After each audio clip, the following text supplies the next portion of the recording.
Salam, axşamınız xeyir olsun, hörmətli tamaşaçılar. Xəzər xəbərin saat 21-i olan əsas buraxılışı ilə qarşınızdayıq. Studiyada Arzu Xəlilovadır. Bugün Ali Baş Komandan hər bir Azərbaycanlının prezidenti İlham Əliyevin doğum günüdür. Xəzər Media Mərkəzi olaraq biz də ona uzun ömür, can sağlığı, dövləti fəaliyyətində uğurlar arzuluyuruq. Türkiyə Prezidenti Rəcəb Tayyip Ərdoğan, Prezident İlham Əliyevə zəng edib, Türkiyə Prezidenti dövlət başçısına ad günü münasibəti ilə təbriklərini çatdırıb. Həmçinin Rusiya Prezidenti Vladimir Putin, Özbəkistan Prezidenti Şavkat Mirziyoyev, Qazaxıstan Prezidenti Kasım-Jomart Tokayev, İsrail Prezidenti İshak Herzog, Serbiya Prezidenti Aleksandr Vučić və Gürcüstanın baş naziri İrakli Kobaxidze də Prezident İlham Əliyevə zəng edərək dövlət başçısına ad günü münasibəti ilə təbrik ediblər. Dövlət başçısına çox sayılı təbrik məktubları da gəlib. Birinci vitse-prezident Mehriban Əliyeva Prezident İlham Əliyevin doğum günü münasibəti ilə sosial media hesablarında paylaşım edib, paylaşımda deyilir. Ləyaqət, saf niyyət və xeyrxah ürək uca Tanrının sözsüz eşitdiyi ali dualardır. Uca Allah sizi və xalqımızı qorusun. İlham Əliyev seçdiyi yolun böyük məsuliyyətini dərk edərək bu yolu inamla və ləyaqətlə addımlayır. Arzu edirəm ki, bu yolda onun qarşısına çıxan bütün çətinliklərə qalib gəlib, daha böyük, yenilməz və danılmaz uğurlar əldə etsin.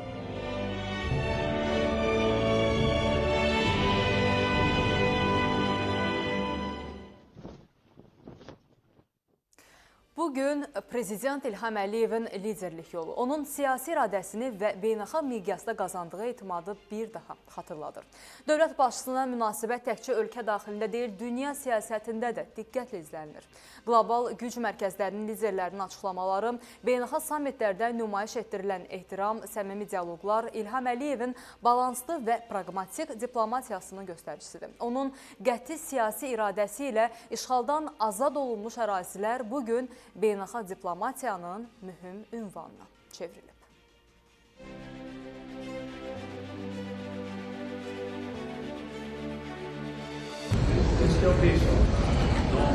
Onunla düşmən olmaq istəməzsiniz. Dünyanın aparıcı dövlətlərindən olan və qlobal proseslərdə mühüm rol oynayan bir dövlətin başçısı Prezident İlham Əliyevi dünya mediasına belə təqdim edir. Amerika Birləşmiş Ştatlarının prezidenti Donald Trump bundan əvvəlki çıxışlarında da İlham Əliyev haqqında yüksək fikirlər səsləndirib. Siz böyük lidersiniz. Böyük lider mənim yanımda əyləşib. Mənim sizin üçün hədiyyəm var. İcazə verin onu təqdim edim. Zənnimcə bəyənəcəksiniz. Mənim 9 nəvəm var. İcazə versəniz hamısını götürərdim. Sizin 9 nəvəniz var. Mənə əlavə sikkə verin. Siz gözəl danışıq aparırsınız. Əslində diplomatik praktikada rəmzi açar təqdimatı xüsusi hörmət və etimad göstəricisi hesab olunur. Birləşmiş Ştatlar Ağ Evin rəmzi açarını nadir hallarda xüsusi şəxslərə verir. Bu jest ABŞ-nin Azərbaycanla münasibətlərə verdiyi əhəmiyyətin və Prezident İlham Əliyevlə qurulan siyasi dialoqun səviyyəsinin göstəricisidir. Beynəlxalq görüşlərdə Prezident İlham Əliyevə göstərilən münasibət, səmimi dialoqlar və diplomatik jestlər dünya mediasının da diqqətindən yayınmır. Elə Misirin Şarm-əş-Şeyx şəhərində keçirilən Yaxın Şərq Sülh Sammiti çərçivəsində Macarıstanın baş naziri Viktor Orbanın İlham Əliyevə xüsusi ehtiramını nümayiş etdirməsi də xeyli müzakirələrə səbəb oldu. Bu jest iki ölkə lideri arasında mövcud olan qarşılıqlı hörmətin, etimadın və uzunmüddətli strateji tərəfdaşlığın simvolik ifadəsi kimi qiymətləndirildi. İlham Əliyevin balanslı siyasət yürütməsi, praqmatik diplomatiyası onu göstərir ki, onunla ünsiyyət yalnız rəsmi protokolla məhdudlaşmır. Münasibətlər şəxsi etimad və səmimi dialoq müstəvisində qurulur. İlham Əliyevin qəti siyasi iradəsi ilə həm də işğaldan azad olunmuş ərazilər bugün beynəlxalq diplomatiyanın mühüm ünvanına çevrilib. Bu torpaqlara həyat qayıdır. Dövlətin diqqəti, insanların ümidləri və gələcəyə inamla. Bugün kəndimizə gələndə biz həqiqətən kəndimizi tanıya bilmək. Sanki bir Şveysariyadır, necə bir çox möhtəşəm, həddindən artıq möhtəşəm. Azərbaycan standartları belədir. Bu torpaqlarda uşaqlar yenidən gülür, böyüyür və gələcəyə inamla addımlayırlar. Uzun illər sükuta bürünmüş yurt yerlərində indi uşaq gülüşləri səslənir. Ne var köçmüş? Ayhan baba. Ne var 3 gün? Kovanla sok yemiştim. Kovanla sok içmiştim, yemiştim. Bu torpaqlara qayıdış təsadüfi proses deyil. Dəmir yumruqla bu torpaqlara əvvəlcə qələbə, ardınca isə həyat gəldi. Sen de yumruğu maşallah yaptın.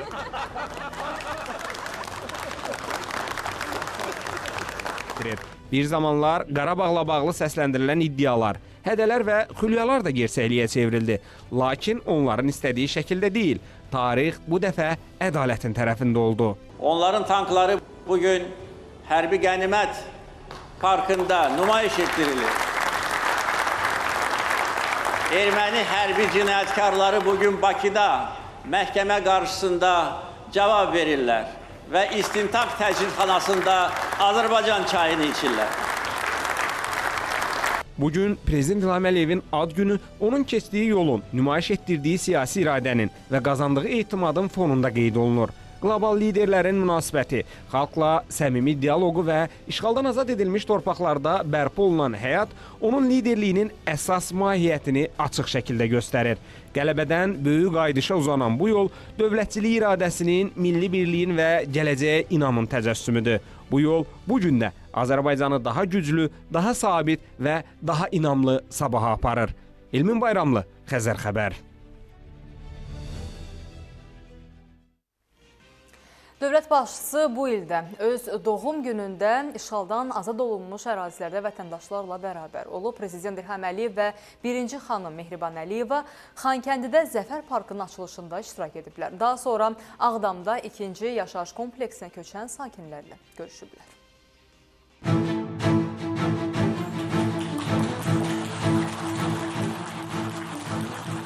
Şəhidlərimizi, Xocalı qurbanlarını, digər günahsız insanların həlak olmasını heç vaxt unuda bilmərik və unutmamalıyıq. Bu fikirləri Prezident İlham Əliyev Ağdam şəhərinə köçən sakinlərlə görüşündə səsləndirib. Dövlət başçısı doğma yurduna qayıdan sakinləri təbrik edib və Ağdamda görülən işlər barədə danışıb. Bugün Ağdam rayonunda artıq həyat bərpa edilir. 3 kənddə insanlar yaşayır. Mən bu kəndlərin yenidən istifadə verilməsi mərasimlərində iştirak eləmişəm. Kəngərli, Sarıcalı, Xıdırlı, orada indi bir neçə min insan yaşayır və bu köç prosesi davam edir. Bugün Ağdam şəhərində artıq insanlar yerləşir və bu yaşayış məhəlləsində 1268 mənzildə Ağdamlılar yerləşir. Daha 2 məhəllədə inşaat işləri gedir. Təkcə bu məhəllədə 60 çox mərtəbəli bina var. Bütün şərait yaradılıb, infrastruktur qurulub və burada rahat yaşamaq üçün bütün imkanlar var. Və təbii ki, Ağdam şəhərinin tam istədiyimiz kimi qurulması zaman tələb edir. İşğal dövründə Ağdamın Ulbisidə məruz qaldığını vurğulayan dövlət başçısı ATƏT-in Minsk qrupunun bu məsələdəki yaratmaz və anti-Azərbaycan fəaliyyətini yenidən xatırladıb. Minsk qrupunun tarixin arxivinə göndərildiyini qeyd edib və bunun Azərbaycanın güclü iradəsi əsasında mümkün olduğunu bildirib. Biz bilirik bizim dostumuz kim olub, düşmənlərimiz kim olub. Əfsuslar olsun ki, düşmənlərimiz dostlarımızdan bir neçə dəfə çox olub. Amma bugün bizim güclü iradəmiz, siyasi addımlarımız, silahlı qüvvələrimizin güclü olması artıq tamamilə yeni mənzərəni ortaya qoyur və döyüş meydanında qazandığımız qələbəni 5 il bundan əvvəl, biz 2 il bundan əvvəl antiterror əməliyyatı nəticəsində tam əldə etdik və ondan sonra keçən 2 il ərzində bütün beynəlxalq təşkilatlarda bunu təsdiqlədik. Və mənfur Minsk qrupunun da tarixin arxivinə göndərilməsi də məhz bizim təkidimizlə olmuşdur. Bu ayın əvvəlində rəsmən Minsk qrupu və ona bağlı olan bütün təsisatlar ləğv edildi. Bu da bizim tələbimiz idi və Ermənistan tərəfi demək olar ki, 5 il ərzində buna müqavimət göstərirdi. Ancaq yenə də deyə bilərəm ki, bizim iradəmizin qarşısında heç kim dura bilməz. Prezident bildirib ki, Ermənistan-Azərbaycan müharibəsi zamanı və müharibədən sonra atəşkəs dövründə beynəlxalq təşkilatlar düzgün qərar qəbul etsələr də, bu qərarların icrası üçün bir addım belə atmayıblar. Bugün dünyada müxtəlif yerlərdə müharibələr gedir, toqquşmalar, münaqişələr baş alıb gedir. Dərhal ya beynəlxalq təşkilatlar, ya böyük nüfuzlu ölkələr nə edirlər? Sanksiyalar tətbiq edilir. Və sanksiyaların da əlbəttə ki, böyük təsiri var. Xüsusilə Ermənistan kimi kiçik və zəngin olmayan, demək olar ki, kasıb ölkəyə əgər sanksiyalar tətbiq olunsaydı, əlbəttə ki, Ermənistan işğala son qoyardı. Ancaq nəinki sanksiyalar tətbiq edilməli, əksinə onlara bəziləri pulsuz silahlar verirdi. Özü də 1 milyon dollarlıq yox, milyardlarla dollar dəyərində. Və bizim həm 2-ci Qarabağ müharibəsi, həm antiterror əməliyyatı nəticəsində Ermənistandan qənimət kimi götürdüyümüz və məhv etdiyimiz silahların pul dəyəri hardasa 5-6 milyard dollardır. Bunların bəzi dağılmış nümunələri Bakıda Hərbi Qənimətlər Parkında nümayiş etdirilir. O cümlədən İskəndər M ballistik raket. Hansı ki, Ermənistanda ümumiyyətcə olmamalı idi. Çünki İskəndər M raketi ixraca qadağandır. İxraca açıq olan, əgər belə demək mümkündürsə, İskəndər E, yəni eksport növüdür. İskəndər M raketi necə Şuşaya zərbə indirdi, bu elə böyük sualdır. Dövlət başçısı çıxışında Azərbaycanın siyasi və iqtisadi gücünü bir daha vurğulayıb. Ayıq olmalıyıq, daim güclü olmalıyıq. Ona görə biz son 5 ildə ordu potensialımızı böyük dərəcədə gücləndirmişik və keçən ay hərbi paradda bütün dünya bunun bir hissəsini görə bildi. Və əbədi sülhə nail olmaq üçün hər zaman bizim potensial düşmənlərimizdən güclü olmalıyıq bir neçə dəfə. Və bunu təmin edirik və edəcəyik. Daha sonra sakinlərə evlərin açarlarının təqdim edilməsi mərasimi olub. Şəbnəm Qurbansoy, Xəzər xəbər. Davam edirik, hörmətli tamaşaçılar. Bəzi təhsil müəssisələrində dekabrın 27-28-də, yəni şənbə və bazar günlərində dərs günü olacağı ilə bağlı məlumatlar yayılıb. Hətta təhsil ocaqlarında bir neçə müəllim belə yeni il və Dünya Azərbaycanlıların Həmrəyliyi günü bayramları ilə əlaqədar 29 və 30 tarixlərinin qeyri-iş günü olacağını iddia ediblər. Bəzi valideynlər onlara məktəblərdə və universitetlərdə iş günlərinin yerlərinin dəyişdirilməsi ilə bağlı əvvəlcədən xəbərdarlıq edildiyini bildiriblər. Məsələ ilə əlaqədar Elm və Təhsil Nazirliyindən bildirilib ki, yayılan məlumatlar həqiqətə uyğun deyil. Nazirlər Kabineti tərəfindən iş və istirahət günlərinin yerinin dəyişdirilməsi ilə bağlı qərar olmadığı üçün dərs və istirahət günlərinin yerinin dəyişdirilməsi nəzərdə tutulmur. Aidiyyəti məsələlərlə bağlı yalnız rəsmi mənbələrə istinad edilməsi xahiş olunur deyə açıqlamada deyilir. Qeyd edək ki, 31 dekabr, 4 yanvar qeyri-iş günlərdir. Gələn ilin yanvarın 5-i isə ilk iş günüdür. Ağcabədidə doğuş zamanı körpə dünyasını dəyişib, valideynlər 9 ay həkim nəzarətində olan körpənin ölümünə həkim səhlənkarlığını iddia edirlər. Ağcabədi rayon mərkəzi xəstəxanasının doğum şöbəsində doğuş zamanı uşaq ölümü qeydə alınıb.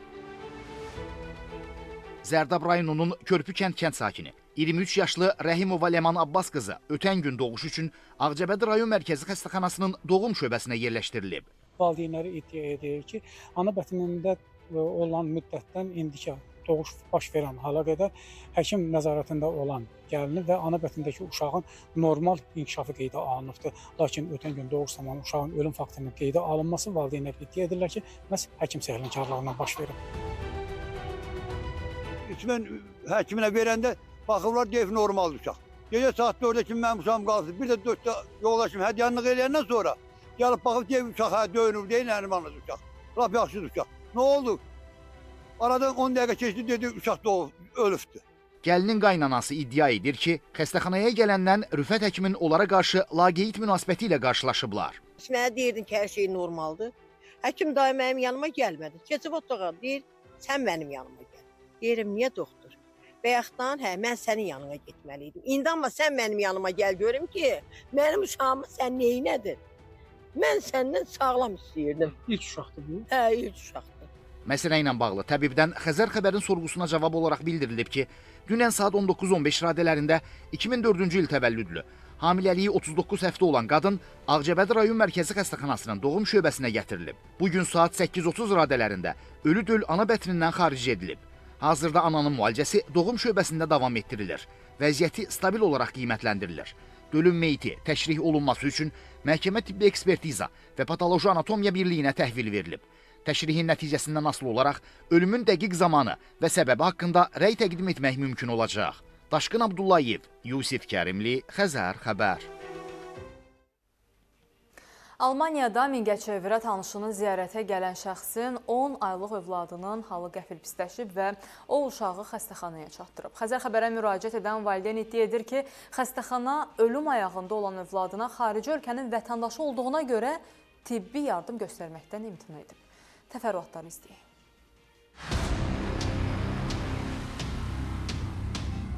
On aylıq uşağa xəstəxana tibbi yardım göstərməkdən imtina edib. Hadisənin Mingəçevirdə yerləşən xəstəxanaların birində baş verdiyi iddia olunur. Bu iddia ilə uzun illər Almaniyada yaşayan Bənövşə Şirinova Xəzər xəbərə müraciət edib. O deyir ki, Almaniyadan yaxınlarını ziyarət üçün Mingəçevirə gəlib və 10 aylıq qız övladının səhhətində qəfildən narahatlıq yaranıb. O, uşağı Mingəçevir xəstəxanasına çatdırıb. Bu zaman orada çalışan həkim Məqbulə Xəlilova körpəyə tibbi yardım göstərməkdən imtina edib və özəl xəstəxanaya müraciət edilməsini bildirib. Ən kiçik evladım 10 aylıqdır və onun vəziyyəti qəfil pisləşməyə başladı və düşünün ki, bədən temperaturası 34-də indi və biz çox belə yəni stresli halda, qorxaraq qardaşım məni və övladımı Mingəçevir şəhər acil xəstəxanasına çatdırdı. Daha sonra biz orada həkim-terapevt kimi fəaliyyət göstərən Məqbulə Xəlilova ilə qarşılaşdıq və orada deyirəm ki, xahiş edirəm, kömək eləyin, uşağım ölür. Bir arada bəlkə də 4-5 metr məsafə olardı.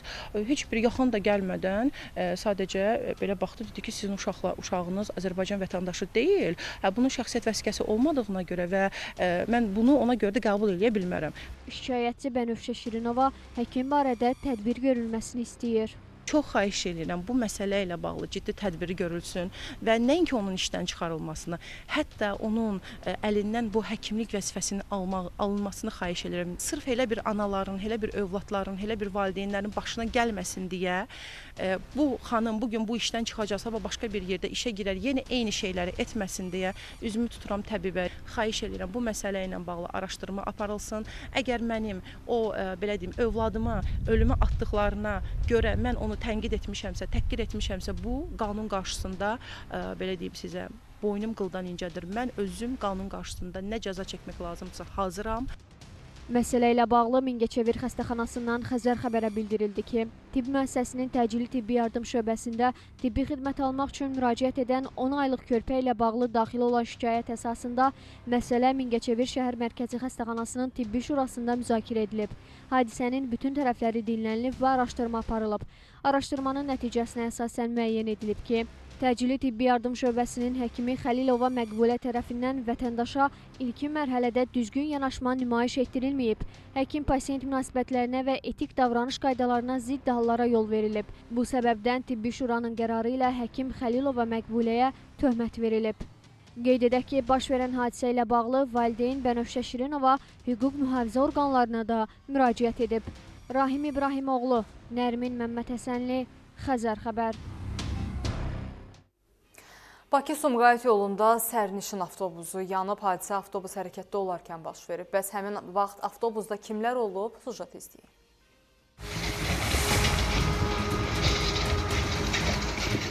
Hərəkətdə olan avtobus qəfildən alovlanıb. Əraziyə dərhal yanğın söndürənlər cəlb olunub. Hadisə Bakı-Sumqayıt şosesinin Abşeron rayonu Saray qəsəbəsindən keçən hissəsində qeydə alınıb. Dəhşətli yanğın hadisəsi Bakı-Quba yolunda baş verib. Belə ki, 9 nömrəli avtobusda güclü yanğın hadisəsi qeydə alınıb. Xoşbəxtlikdən ölən və xəsarət alan olmasa da ancaq avtobus yanaraq kül olub. Alovlanan 9 nömrəli sərnişin avtobusunun sürücüsü bildirib ki, hadisə zamanı nəqliyyat vasitəsində heç kim olmayıb. Maşın boş idi, heç kim yox idi, bomboş. Gəlirdim, saray postunu çatdırdım. Gördüm, arxadan tüstü gəldi. Çəkdim maşını gördüyünüz kimi qıraqda saxladım. Arxadan alov çıxdı, yandı, belə. Yəni, içəridə insan... Heç kim yox idi, bomboş. Belə birdən-birə bu boyda vəziyyət olması, yanması... Vallahi mən bilmirəm, birdən-birə alışdı, çəkdim, heç kimcə kömək də satanmadı, elə yandı. Qəfil alışdı. Sərə, biz bazar alışdı, 5 dənəsini yandı qurtardım maşın. Fövqəladə Hallar Nazirliyinin mətbuat xidmətindən verilən xəbərə görə, məlumatla əlaqədar dərhal Dövlət Yanğından Mühafizə Xidmətinin qüvvələri əraziyə cəlb olunub. Yanğın söndürənlər tərəfindən avtobusda baş vermiş yanğın söndürülüb. Hazırda yanğının baş vermə səbəbləri araşdırılır. Nizami Rəsulov, Kəmal Əlimuradova, Xəzər xəbər. Xaçmazda baş verən yanğın ölümlə nəticələnib. Hadisə rayonunun Ortaoba kəndində qeydə alınıb. Kənd sakini yataq xəstəsi olan 68 yaşlı Məhəmməd Pirquliyev evdə yanaraq dünyasını dəyişib. Mərhumun qohumları bildiriblər ki, o evdə tək yaşayıb və xəstə olub. Səhər saatlarında evə yaxınlaşanda Məhəmməd Pirquliyevin yatdığı otaqda yanğın olduğu bildirilib, görüblər, lakin artıq gec olub. Ev sahibi çarpaydan özünü yerə atsa da çölə çıxa bilməyib. Nəticədə də tüstüdən boğularaq dünyasını dəyişib. İlkin ehtimala görə yanğına siqaret səbəb olub, faktla bağlı araşdırma aparılır.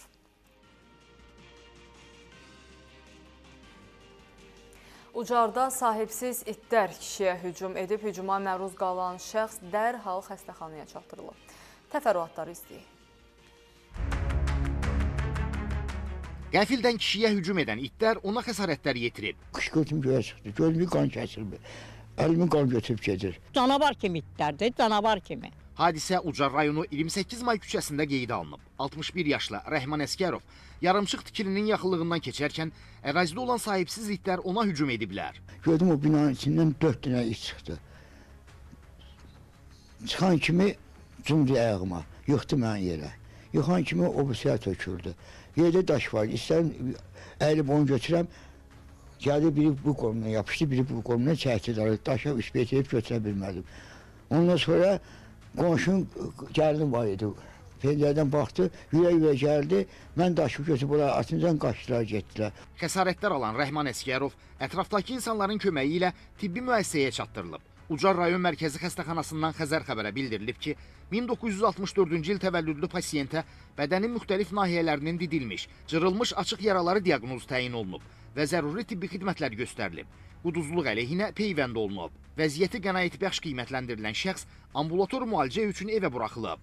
Sakinlər bildirirlər ki, sürü ilə gəzən küçə itləri son vaxtlar təhlükəli həddə çatıb. Məlum olub ki, ayrı-ayrı vaxtlarda heyvanlar başqa insanları da dişləyib. Hər gün nəvəm bax məktəbə gəlib gedir buradan. 2 dəfə də gəlinimi tutub. Ondan sonra, gəlindən sonra da qonşumu, bax orada həyətdədir. 2 dəfə də onu xamxarlayıb. Ucarda nə axtarsın hamısı buradadır. İtdən tutmuş, yarımçıq tikilidir. Bu nəyə lazımdır? Bunun yerinə bir dənə elə bu bina üçün bir dənə oyuncaq meydança ya tikələr uşaqlar oynamağa, onu nə edəsən deyər. Bu sahibsiz itlər də ki? Sahibsiz itlər də pasiyanlı buradadır da. Ucar şəhər bələdiyyəsindən isə bildirilib ki, məsələ ilə bağlı aidiyyəti qurumlara müraciət edilib. Yaxın gələcəkdə sahibsiz itlərə sığınacaqlar yaradılacaq. Aysiman Səlimov, Yusif Kərimli, Xəzər xəbər.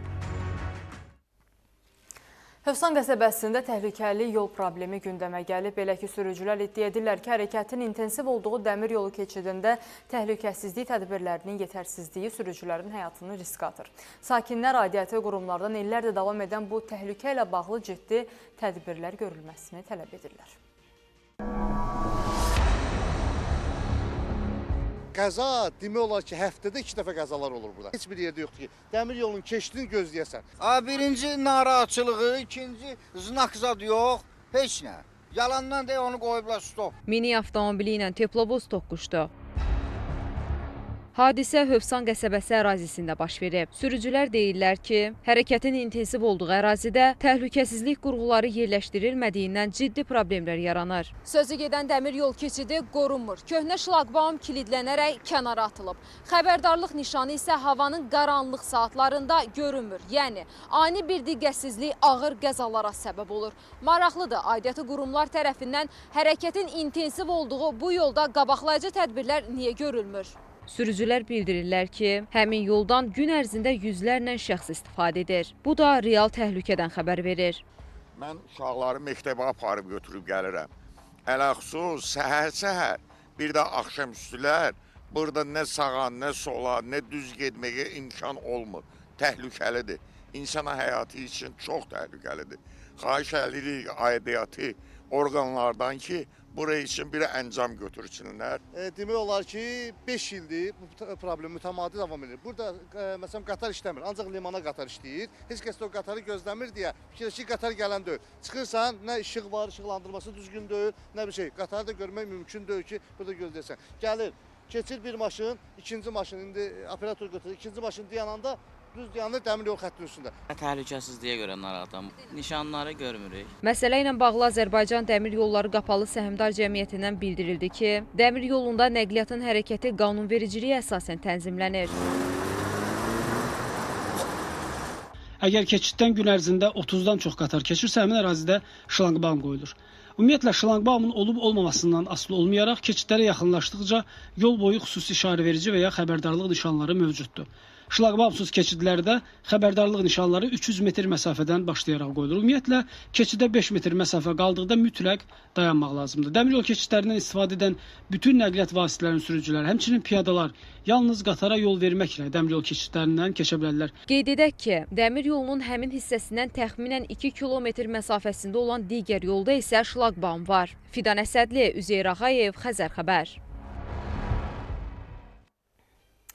Saatlıda ər və arvadın dəm qazından boğularaq öldüyü bildirilir. Hadisə rayonunun Qaranuru kəndində baş verib. 92 yaşlı İbrahim İsmailov və həyat yoldaşı 89 yaşlı Pəri İsmailova yaşadıkları evdə ölüblər. Hadisə yerinə hüquq mühafizə orqanlarının əməkdaşları cəlb olunub. Ölüm hadisəsi ilə bağlı digər ehtimallar da dəyərləndirilir. Hadisənin təfərrüatı araşdırılır. Yəni 20 ildən artıqdır mən şəhərdə qalıram. Yəni ayda bir dəfə, elə olur 2 dəfə gəlib yoxlayıb gedirəm, hər zaman salamat olub.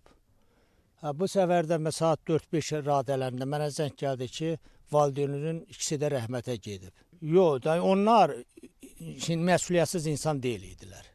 Hər zaman atam yəni elə bir şeyə məsuliyyətsiz olmayıb, ola da bilməzdi. Bilmirəm, indi nədir, nə deyir onu mən bilmirəm. Yemək pişirən qazdan olub, o açıq olub. Davam edirik. Lazer mərkəzlərinin sayı Bakıda çoxdur. Onların arasında qeydiyyatssız cihaz istifadə edənlər, həkim olmayanların fəaliyyəti, həmçinin lisenziyasız mərkəzlərin olması isə istisna deyil, hal deyil və həkim dermatoloqlar bununla bağlı həyəcan təbili çalırlar. Belə ki, sözü gedən sahədə fəsadlar da elə həmin mərkəzlər kimi artmaqdadır. Bəs ümumiyyətlə buna nəzarət varmı? Lazer epilyasiya sahəsində fəsadlar, şikayətlər artıb. Bunu Xəzər xəbərə həkim dermatoloq Sevda Səmədova bildirib. Onun sözlərinə görə bu sahəyə nəzarət gücləndirilməlidir. Çünki lisenziyasız, sertifikasiyadan keçməyən və həkim olmayanlar az deyil. 25 il öncə, yəni ilk dəfə Azərbaycana lazer aparatları gələndə epilyasiyaya başlayanda bu işdə yalnız həkimlər çalışırdı. O cümlədən mənim özümün də bu aparatlarda iş təcrübəm var. O zaman həkim olmayan şəxslərin bu aparatlarda işləməsi qəti qadağan idi. Amma hal-hazırda hər yerdə, desək ki, hər tim başı bir epilyasiya cihazı alınıb qoyulub və qeyri-peşəkar insanlar, hətta orta tibb bacısı olmayan insanlar belə bu işlə məşğuldur. Ona görə də çoxlu fəsadlar, ağırlaşmalar və şikayətlər var. Bəs bu sahəyə nəzarət mexanizmi necədir? Qeyri-rəsmi fəaliyyətdə olan mərkəzlər necə aşkar edilir? Səhiyyə Nazirliyinin Analitik Ekspertiza Mərkəzindən Xəzər xəbərə verilən məlumata görə yalnız şikayət əsasında yoxlama həyata keçirilə bilər. Səhiyyə Nazirliyinə vətəndaş və yerli dövlət özünü idarə etmə orqanlarında fakta əsaslanan müraciətlər daxil olduqda, mediada geniş yayılan məlumatlar əsasında Analitik Ekspertiza Mərkəzi tərəfindən plandankənar yoxlama keçirilir. Xidməti yoxlamalar zamanı fakt öz təsdiqini tapdığı halda sahibkar subyektlərinə inzibati qaydada tənbih tədbiri seçilərək, barələrində İnzibati Xətalar Məcəlləsinin müvafiq maddələri ilə inzibati xəta haqqında protokol tərtib edilir. Lisenziyasız tibbi fəaliyyət kimi qiymətləndirilir. İnzibati Xətalar Məcəlləsinin 210.1 maddəsinə əsasən protokol tərtib edilə bilər. Analitik Ekspertiza Mərkəzi bir daha vətəndaşlara belə mərkəzlərdə, özəl tibb müəssisələrində qanunsuz fəaliyyətlə və ya şübhəli hallarla rastlaşdıqda mərkəzin rəsmi səhifəsinə və ya qaynar xəttinə müraciət etməyi tövsiyə edir. Məlumatda o da qeyd olunub ki, tibbi kosmetoloji prosedurların tibb müəssisələrində tibb təhsili olan mütəxəssislər tərəfindən həyata keçirilməsi mütləqdir. Heç bir tibb təhsili olmadan sadəcə kurslardan əldə edilən sertifikatlar ilə tibbi kosmetoloji işlərin həyata keçirilməsi qanunvericiliyə ziddir. Eyni zamanda lazer cihazları ölkə daxilinə idxal olunmazdan əvvəl dövlət qeydiyyatına alınmalıdır. Daha sonra qanunvericiliyin tələblərinə əsasən idxal icazəsi üçün Analitik Ekspertiza Mərkəzinə müraciət edilməlidir. Cihazın idxalçısı deyil, proseduru icra edən şəxs, əgər hər hansı bir fərdi sahibkarın və ya hüquqi şəxsin əmək müqaviləsi ilə işləyən işçisidirsə, hadisə baş verdikdə məsuliyyət birbaşa həmin fərdi sahibkarın üzərindədir. Amma proseduru icra edən şəxs özü fərdi sahibkardırsa, yəni öz vövnü ilə icarə müqaviləsi əsasında işi icra edirsə və heç bir tibb təhsili yoxdursa, məsuliyyəti birbaşa onun özü daşıyır. Minaya Zaman, Namiq Hüsiyev, Xəzər xəbər. Sabunçu rayonu Bakıxanov qəsəbəsi Yavər Əliyev küçəsində yolda yaranan gölməçənin dərinliyi o qədərdir ki, avtomobillər ərazidən keçəndə batır. Və sakinlər bildirir ki, vəziyyət illərdir belə davam edir. Həlli üçün isə heç bir iş görülmür. Yolu su basıb. Gölməçə o qədər dərindir ki, gələn avtomobillər suya girib, batıb, sonra qayıdıb yolu dəyişirlər.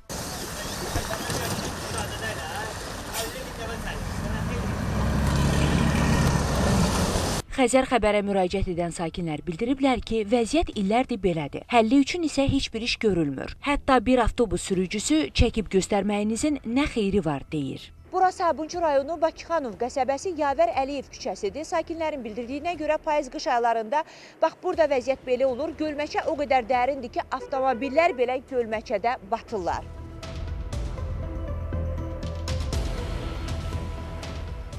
Sakinlərin bildirdiyinə görə bu problem fəsildən asılı olmayaraq davam edir. Elə bura mən gələn ildən hələ mən buranı görməmişəm, mən normalına olsun. 6-7 il. Yayda da belə olur? Hə, qalxır, yayda da qalxır, qışda da belə olur. Sakinlərin dediyinə görə dəfələrlə aidiyyatı orqanlara müraciət etsələr də xeyri olmayıb. Azad sudur bu, birinci görməli azad su, bura bax. Deyir, bax, su gəlir. Bura bax. Kanalizasiya xəttinin problemidir. Hə, kaçat deyirlər. İri şəhərlərin Birləşmiş Su Təchizatı xidmətindən ünvanladığımız sorğuya cavab olaraq bildirildi ki, Sabunçu rayonu Yavər Əliyev küçəsində yığılan tullantı sularının kənarlaşdırılması məqsədi ilə tullantı su şəbəkəsinin yeniləməsi üzrə layihə hazırlanıb. İşlərin icrasına başlanılması üçün müvafiq qurumlara müraciət ünvanlanıb. Zəruri icazələr təmin edildikdən sonra prosedura uyğun olaraq layihənin icrasına başlanılacaq. Aytən Fehruz Samir Qasımov, Xəzər xəbər. Köhnə fərdi yaşayış evlərində eyni zamanda binaların dam örtüyü və su borularında asbest adlanan tikinti materiallarından geniş istifadə edilir. Artıq bu maddəli tikinti materialları qadağan oluna bilər və bununla bağlı Milli Məclisdə qanuna dəyişiklik təklif edilib. Azbest və tərkibində azbest olan materialların dövriyyəsi qadağan edilə bilər. Bununla bağlı qanuna dəyişiklik nəzərdə tutulub. Qadağan mülki dövriyyədə olmasına yol verilməyən əşyaların siyahısı haqqında qanuna təklif edilən dəyişiklik də əksini tapıb. Əmlak məsələləri üzrə ekspert Elnur Fərzəliyevin sözlərinə görə, hazırda ölkə üzrə olan əmlakların 30%-dən çoxunun dam örtüyü və su borularının tərkibində məhz bu maddə var. Daha çox şifr adlanan dam örtüklərindən istifadə olunur. Başqa bir tərəfdən isə asbest tərkibli tikinti materiallarından su borularında istifadə olunur ki, bu xarici ölkələrdə insan sağlamlığı üçün zərərli olduğuna görə artıq qadağalar tətbiq olunur. Həmçinin mövcud olan dam örtüklərinin və digər su borularının yenilənməsi və dəyişilməsi də gözlənilir. Bu təbii ki, insan sağlamlığı üçün zərərli olduğu üçün nəzərdə tutulub. Əgər dəyişiklik baş verərsə, dam örtüklərində artıq asbest tərkibi şifrlərdən deyil, dəmir və yaxud digər dam örtüklərindən istifadə olunarsa, bu dam örtüklərinin tələbatının artmasına və qismən də onların satış qiymətlərinin artması ilə nəticələnə bilər. Ekspert onu da əlavə edib ki, bu qadağanın tətbiqindən sonra yeni tikiləcək binalarda və fərdi yaşayış evlərində məhz bu maddəli tikinti materiallarından istifadəyə tam nəzarət ediləcək. Ekoloq Rövşən Abbasovun sözlərinə görə bu maddəli materiallar artıq illərdir dünyanın bir çox ölkələrində qadağan olunub. Buna səbəb isə həmin materialların tərkibinin insan sağlamlığı üçün ciddi fəsadlara səbəb olmasıdır. Azbestin qadağan edilməsi elmi sübutlara əsaslanan bir proses nəticəsində olunmuşdur və bu onunla əlaqədar oldu ki, vaxtilə azbestlə işləyən insanlarda ağciyər xəstəlikləri və xüsusilə xərçəng müşahidə olunmağa başladı. Bu isə təbabətdə yeni tədqiqatların yaranmasına səbəb oldu və bu tədqiqatlar nəticəsində sübut olundu ki, azbest çox təhlükəli bir maddədir və 2005-ci ildən etibarən Avropa İttifaqı ölkələrində azbest tamamilə qadağan olunmuşdur. Amerika Birləşmiş Ştatlarında bu daha erkən qadağan olunmuşdur. Qeyd edək ki, qanun qəbul ediləcəyi halda 1 iyul 2027-ci ildən qüvvəyə minəcək. Ruzanə Kərimli, Vüsal Cəfərov, Xəzər xəbər. Sumqayıt şəhərində zavodun tüstüsü evlərə dolur. Sakinlər deyirlər ki, problem illərdir davam edir. Dediklərinə görə dəfələrlə aidiyyatı qurumlara şikayət etsələr də nəticəsi olmayıb.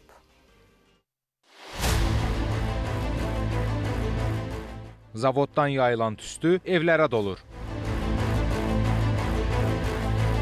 Yaxınlıqda yaşayanlar hətta tüstüdən zəhərlənənlərin olduğunu da iddia edirlər.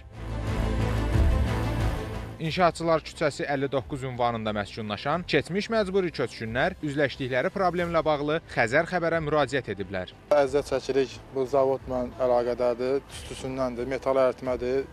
Tüstüdən insanlar hamısı boğulur burada. Yəni burada xəstəsi var, uşağı var, qocası var, hamı əziyyət çəkir. Əsasən gecə istiqamətlərində olur. Saat 8-dən sonra başlayırlar, tüstünü buraxırlar əraziyə, binalar.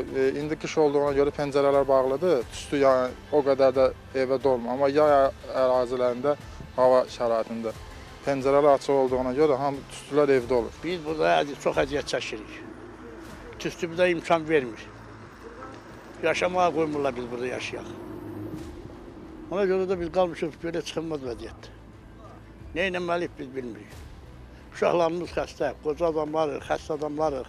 Ərazidə yaşayanlar problemlə bağlı müxtəlif qurumlara şikayət etdiklərini, ancaq nəticəsinin olmadığını bildirirlər. Hamımız xəstəyə, qoca, uşaq, hamımız zəhərlənmişik. Dünən yoxsa rəqəm mən burada qoyulan maşını qaçdılar xəstəxanaya. Mən də asma bronxitdən üstünüzə salır. Kimə də şikayət edirik, bura baxan yoxdur. Yaranmış problemlə bağlı zavod rəhbərliyindən münasibət öyrənmək üçün həmin ünvana üz tutduq. Bizi zavodun mühafizəçisi qarşıladı. O, suallarımızı cavablandıra bilməyəcəyini bildirdi və məsul şəxsin nömrəsini verdi. Ancaq müəssisə rəhbərliyi zənglərimizə cavab vermədi. Mən də burada axıram.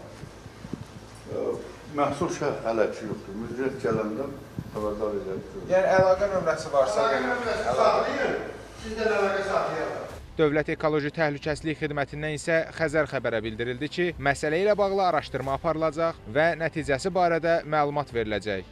Elbrus Kərimli, Əli Ələkbərov, Xəzər xəbər. Sosial şəbəkələrdə dələduzların qurbanına çevrilənlərin sayı artır. Bu dəfə də az yatır, çox götür şüarı ilə investisiya edən xanım aldadılıb. Daha ətraflı sujetdə. Az yatır, çox götür. TikTokda investisiya edən şəxs bu cümləyə aldanaraq dələduzluğun qurbanı olub. Xəzər xəbərin qaynar xəttinə müraciət edən paytaxt sakini Elza Vəliyeva iddia edir ki, TikTok sosial platformasında saxta investisiya səhifələrindən biri onu aldadıb. O bildirir ki, Gülnarə ilə Qazanc adlı səhifəyə əvvəlcə 30 manat göndərib. Daha sonra isə 78 manat. Birinci 30 manat atıldı. Sonra dedilər ki, 1 saat keçdi. yazdım, gördüm ki, orada mənə nəsə bir şəkil atdılar, qazancınız oldu deyir, 450 manat. Bu 450 manatda deyir çıxartmaq üçün komissiya, 78 manatda komissiyası var. Və 78 manatda atdım, ondan sonra bloka atıldım. Əməlli başlı səhifənin bio yerində rəsmi hesab falan, yəni elə yazılır, insanları alladırlar. Sonra gördüm ki, bir nəfərin adı ilə 10 dənə, 15 dənə ad açılıb. Əsas da TikTokda, Instagramda yox, TikTokda çoxdur. IT mütəxəssis Əmrah Mövsümzadə deyir ki, dələduzlar şirnikləndirici vədlər verərək insanların pullarını ələ keçirir, daha sonra isə zərər çəkən şəxslərin səhifələrini əngəlləyir. Burada əsas məqsəd insanların tez və asan yolla pul qazanmaq istədiklərindən istifadə edərək onları psixoloji olaraq manipulyasiya etməkdir.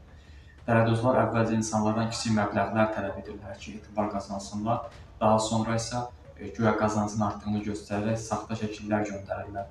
Növbəti mərhələdə zərər çəkənlər bildirilir ki, pulu çıxarmaq üçün əlavə komissiya və ya xidmət haqqı ödənilməlidir. Əslində isə bu tələduzluğun əsas mərhələsidir. Vətəndaşlar bilməlidir ki, sosial şəbəkələrdə zəmanətli qazanc anlayışı yoxdur. Rəsmi qeydiyyatlı, lisenziyası və hüquqi ünvanı olmayan platformalara pul köçürmək ciddi riskdir. Bu kimi hallarla qarşılaşan şəxslərin Daxili İşlər Nazirliyinin 102 xidmətinə müraciət etmələri tövsiyə olunur. Şəbnəm Qurbansoy, Xəzər xəbər. Ermənistanda parlament seçkiləri konstitusiyaya uyğun olaraq gələn ilin 2-12 iyun tarixləri arasında keçirilə bilər. Bu barədə Mərkəzi Seçki Komissiyasının sədri Vaqan Ovakimyan məlumat verib.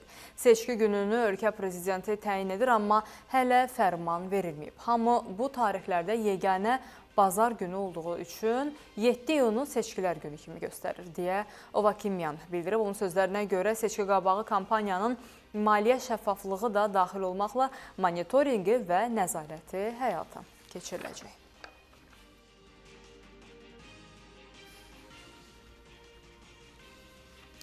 Ankaranın Esenboğa hava limanında Tripoliyə uçan Dassault Falcon 50 tipli təyyarə qəzaya uğrayıb. Hadisə nəticəsində göyərtədə olan bütün şəxslər həlak olub.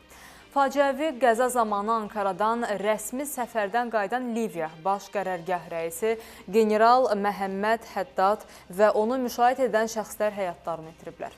Həlak olanlar arasında 2 general, Liviya baş qərargah rəisinin müşaviri, eləcə də baş qərargahın media ofisinin fotoqrafı var. Uçuş heyətinin tərkibində isə 2 pilot və 1 bort bələdçisi olub. Liviyanın Tripolidə yerləşən Milli Birlik Hökuməti hadisə ilə əlaqədar ölkədə 3 günlük matəm elan edib. Ankarada qəzaya uğrayan təyyarənin qalıqları tapılıb. Türkiyə prokurorluğu qəzanın səbəblərini araşdırır. Türkiyənin Ədliyyə naziri Yılmaz Tunçun sözlərinə görə qəzanın araşdırılması üçün bir dövlət prokurorunun müavini tərəfindən koordinasiya edilən 4 prokuror təyin olunub. Liviyadan isə 22 nəfərlik heyət Ankaraya yola düşüb.